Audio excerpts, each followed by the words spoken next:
Hello folks, welcome back to London code supported by Newton school.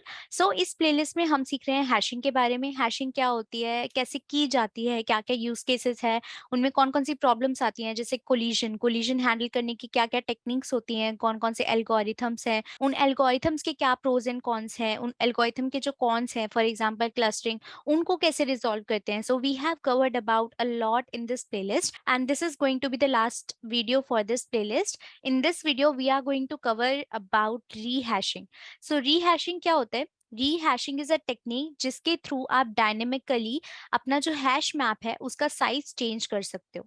Now इसमें questions आते हैं कि आपको साइज चेंज क्यों करना है, क्या वो सिनेरियोज होते हैं जब आपको अपने हैश मैप की जो कैपेसिटी है उसे इंक्रीज करने की नीड होगी। So to understand this, let's take an example. Let's say आपका जो हैश मैप है it is something like this. उसमें खाली दो ही आपके पास रोज प्रेजेंट है and this is your key, this is your value. And आपका जो हैश फंक्शन है it is very simple, it is something like return x mod 2। Now ये जो फंक्शन है ये हमारा खाली 0 या 1 रिटर्न कर सकता है, राइट। लेट्स से अगर आपका जो नंबर है जो यहाँ पे हम इनपुट देंगे वो अगर हमारा इवन होगा तो द आंसर विल बी 0, अगर हमारा नंबर ऑड होगा then the answer will be 1। Now इस केस में जो कोलिजन के चांसेस हैं वो बहुत ज्यादा हाई होंगे। लेट्स से अगर आपका नंबर आया 1 तो आप क्या करोगे कि यार 1 हमारा ऑड नंबर है तो ये यहाँ पे आना चाहिए, राइट।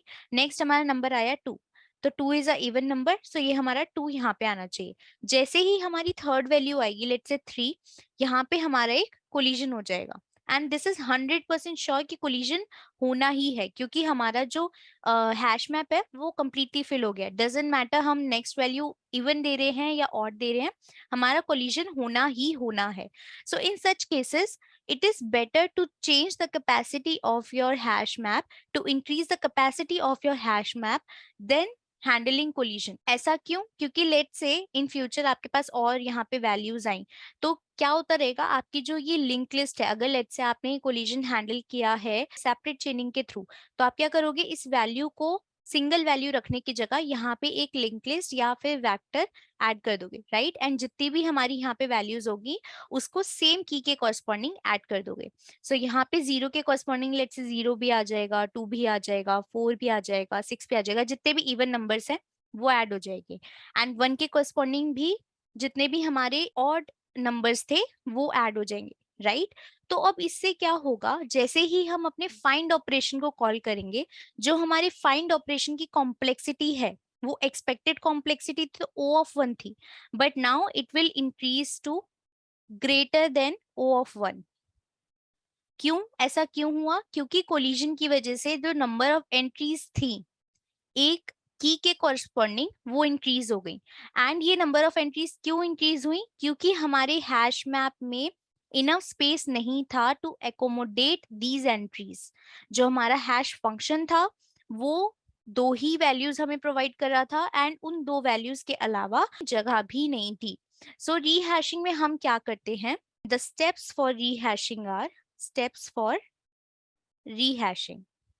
सो इतना तो हमें समझ में आ गया कि रीहैशिंग क्यों रिक्वायर्ड होता है। Now the next question is कि रीहैशिंग करते कैसे हैं? तो अभी हमने देखा कि यार एक प्रॉब्लम था तो यहाँ पे साइज नहीं था हमारे पास। अगर हम यहाँ पे हैश फंक्शन चेंज कर भी देते तो बिकॉज हमारे मैप के अंदर हैश मैप के अंदर ही स्पेस नहीं है, हम वैल्यूज को पुट नहीं कर सकते थे। कोलिजन होगा ही होगा एंड हमें कोलिजन को हैंडल करने के लिए कुछ एल्गोरिथम्स लगानी पड़ेंगी which can affect our find time, right. So हम क्या करने वाले हैं, सबसे पहले हम इंक्रीज करेंगे हमारा हैश मैप का size. So increase your hash table और हैश मैप साइज। अब आपको इंक्रीज कैसे करना है, it is completely your choice. आप क्या कर सकते हो, आप एग्जिस्टिंग टेबल का डबल कर सकते हो। लेट्स से अगर इसका साइज 2 था सो जब भी आप रीहैश कर रहे हो आप इसका साइज 4 कर सकते हो। So it can B 2x, it can be 2x of the next primary integer of the number of values that are currently present in your hash map. So what I mean by that, let's say यहाँ पे अगर हमारा जो number of values present था वो 2 था, right? Now इसका double क्या हुआ? It is 4. 4 के next prime integer क्या है हमारा? It is 5 और 7। सो दोनों में से आप कोई भी वैल्यू ले सकते हो. These are just the different ways of calculating the size of your next hash map. But make sure कि आपके जो नंबर ऑफ वैल्यूज हैं मैप के अंदर उनसे तो ज्यादा ही होना चाहिए आपका जो मैप का साइज है, because that is the main focus. It can be even 3x. It totally depends on the capacity that you want to achieve in future. So आपको सबसे पहले तो साइज इंक्रीज करना है अपने हैश टेबल का. द सेकेंड पॉइंट इज आपको अपना हैश फंक्शन चेंज करना है. अगर आपने यहाँ पे अपनी साइज इंक्रीज कर दी, बट अगर आपका हैश फंक्शन खाली दो ही वैल्यूज रिटर्न कर रहा है, 0 या 1, तो क्या होगा, कोलिजन हमेशा होता ही रहेगा. हमेशा 0 और 1 इंडेक्स पर कोलिजन ही होगा. एंड जो बाकी की स्पेस होगी जो आपने इंक्रीज करी है व्हाइल डूइंग द रीहैशिंग, वो आपकी अनयूज्ड रह जाएगी. सो मेक श्योर कि आप अपने हैश फंक्शन को भी ऑप्टिमाइज करो. तो ऑप्टिमाइज आप लेट से आपने यहाँ पे 2x कर दिया, ठीक है. तो आप अपना हैश फंक्शन कैसे चेंज कर सकते हो, अभी यहाँ पे मॉड ऑफ 2 था, आप इसे चेंज कर सकते हो x mod of new value. So n is here the new size. Okay, this is just a simple example. इससे क्या होगा, देखो आपने यहाँ पे n इंक्रीज कर दिया तो जो मॉड के अंदर वैल्यूज आ सकती हैं वो अब 0 to n-1 आ सकती है, राइट. सो इससे क्या हुआ, आपके जो कोलिजन के चांसेस हैं वो रिड्यूस हो गए.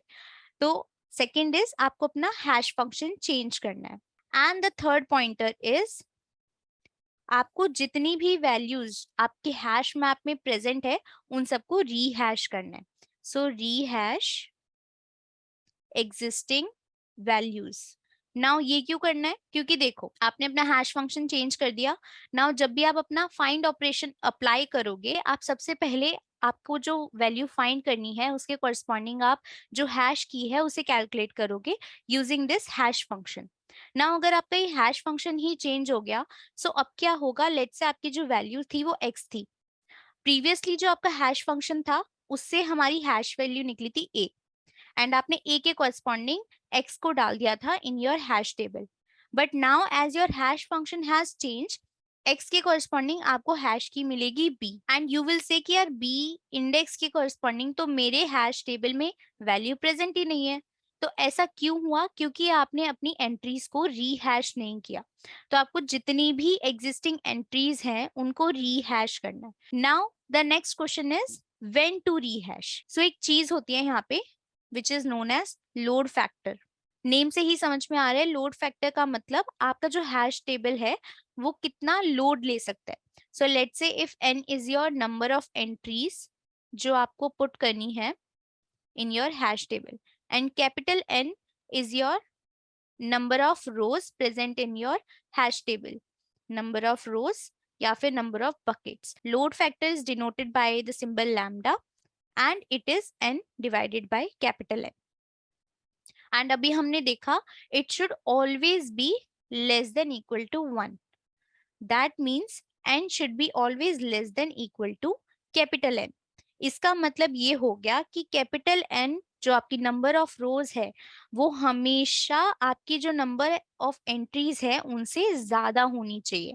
And at the extreme case that can be equal as well, जो हमने यहाँ पे केस देखा था, राइट. हमारा पूरा हैश मैप फिल हो चुका था. सो जनरली जो ये लोड फैक्टर की वैल्यू है ये हम बाय डिफॉल्ट रखते हैं 0.75, which says अगर आपकी नंबर ऑफ एंट्रीज जो आप एक्सपेक्ट कर रहे हो अपने हैश मैप के अंदर अगर वो 15 है, तो number of rose which should be available in your hash map should be at least 20. अगर मोर देन 20 है तो चलेगा, इट विल से कि आपके पास एक्सपेक्टेशन से ज्यादा स्पेस अवेलेबल है, बट लेस नहीं होनी चाहिए, बिकॉज डिफॉल्ट वैल्यू जो हम रखना चाहते हैं लोड फैक्टर की it is 0.75. So make sure कि आप हर इंसर्ट ऑपरेशन में इस लोड फैक्टर को कैलकुलेट कर रहे हो, एंड जैसे ही एक्सपेक्टेड वैल्यू से ये ज्यादा हो जाएगा, एक्सपेक्टेड वैल्यू आप डिफाइन कर सकते हो 0.75 भी रख सकते हो, 0.85 भी रख सकते हो based on the algorithm you want to implement. And जैसे ही आपका करंट लोड फैक्टर इंक्रीज हो गया उस डिफॉल्ट वैल्यू से,